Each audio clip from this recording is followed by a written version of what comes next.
또 평양 단둥간 4시간. 그래서 서울역에서 단둥까지 9시간이고요. 9시간만 지나면 국경을 넘을 수 있는 철도였는데요. 이 시간표가 언제냐면 증기기관차 시대의 시간표입니다. 지금 북한 철도가 낙후돼서 서울에서 개성까지는 한 25에서 30km 다닐 수 있고요. 또 평양까지는요. 또 평양에서 시리즈까지는 한 시속 50km로 다닐 수 있는데 이 증기기관차 시대보다 지금 열악한 상황인데 이걸 조금 더 개량해서 한국철도 수준 일반 철도 노선 정도까지만 개량하더라도 굳이 고속철도를 안 넣더라도 꽤 빠른 시간에 우리가 국경에 닿을 수 있습니다. 그리고 우리 나이스 원장님께서 말씀하셨듯이 여기에 장기적으로 고속철도 프로젝트를 건설하면 이 동북 삼성 베이징뿐만 아니라 OSJD 28만 킬로 한국철도 총 연장이 4,100km인데요. 이 4,100km가 갇혀 있었는데 28만 킬로라는 거대한 동아시아, 유라시아 네트워크에 연결되는 순간 세상이 어떻게 펼쳐질지는 진짜 아무도 모릅니다.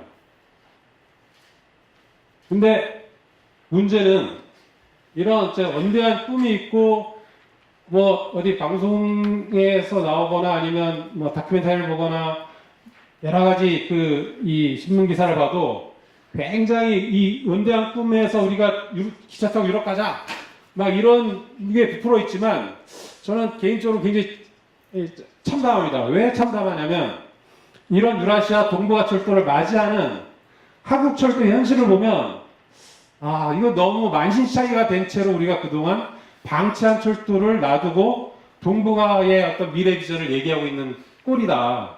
그래서 지금 당장 한국 철도를 정말 건실하게 만들려는 노력을 하지 않으면 이 유라시아 철도 경쟁력 한국은 사실 버텨낼 수 없습니다. 근데 그 원인들 중에 가장 큰 문제들이 뭔지를 한번 제가 말씀드리겠습니다.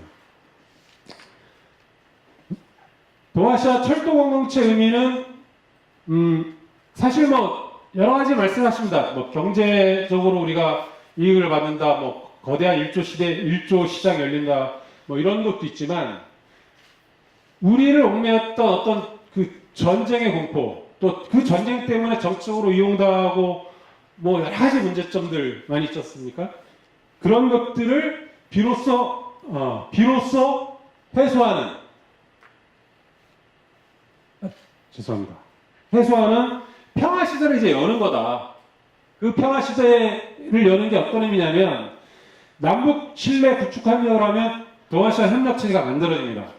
그리고 그 동아시아 협력체가 만들어지면 우리가 초등학교 때부터 아주 지긋지긋하게 들었던 지정학적 숙명론에서 비로소 탈피하는 거죠.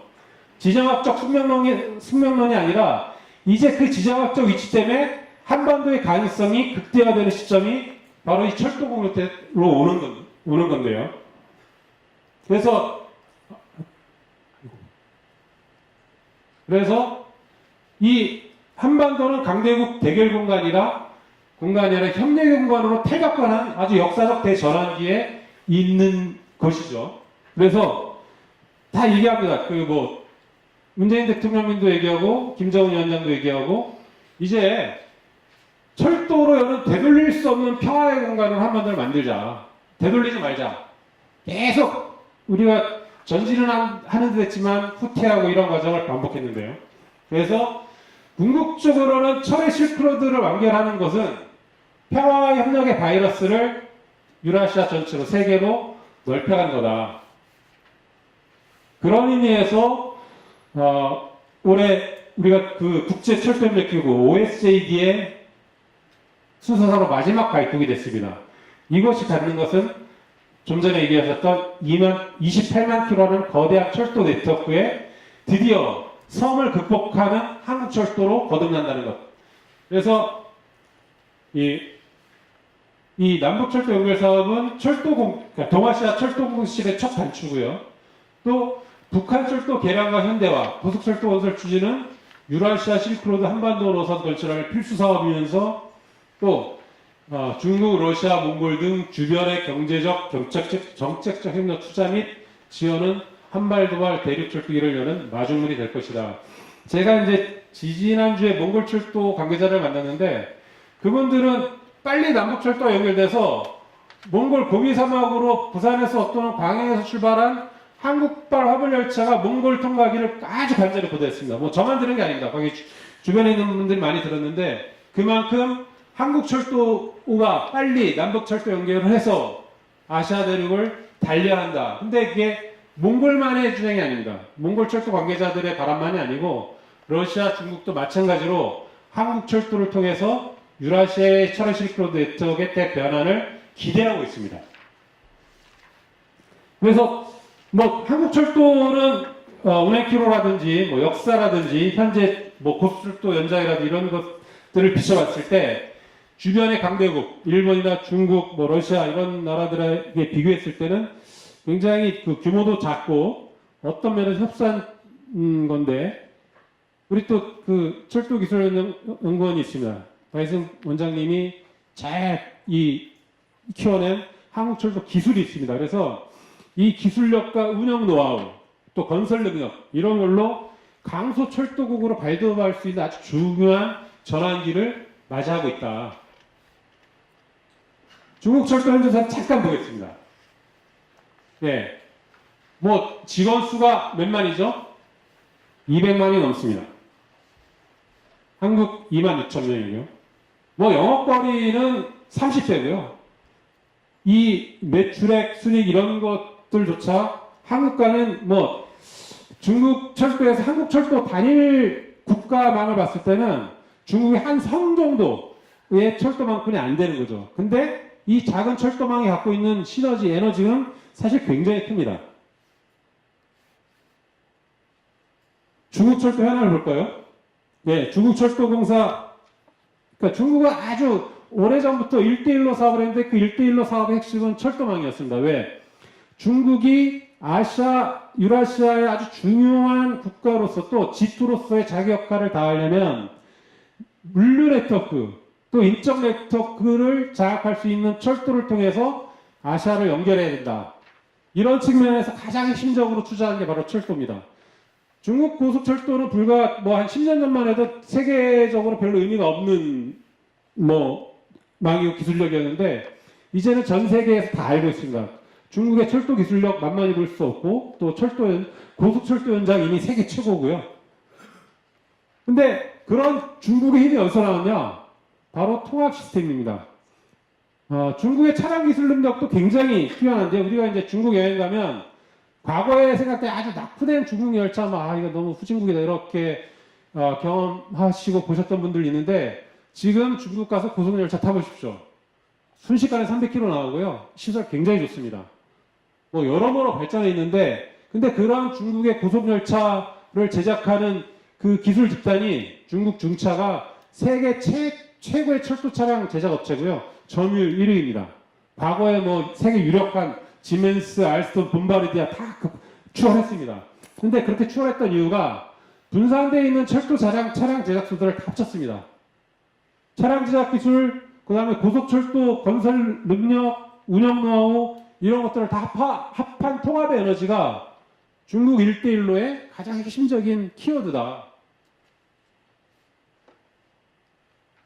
러시아 철도도 잠깐 보겠습니다. 러시아 철도 러시아 가보면 굉장히 낙후돼 있다고 그러는데 사실 러시아 철도 단일 노선 가장 큰 세계 최장 노선 11행당 철도 노선이 9,288km인데요. 아주 오래전부터 전기철도로 운행되고 있고 러시아 11행당 철도를 다시 타보신 분은 아시겠지만 100% 정시 운행입니다. 뭐 연착 이런 거 없습니다.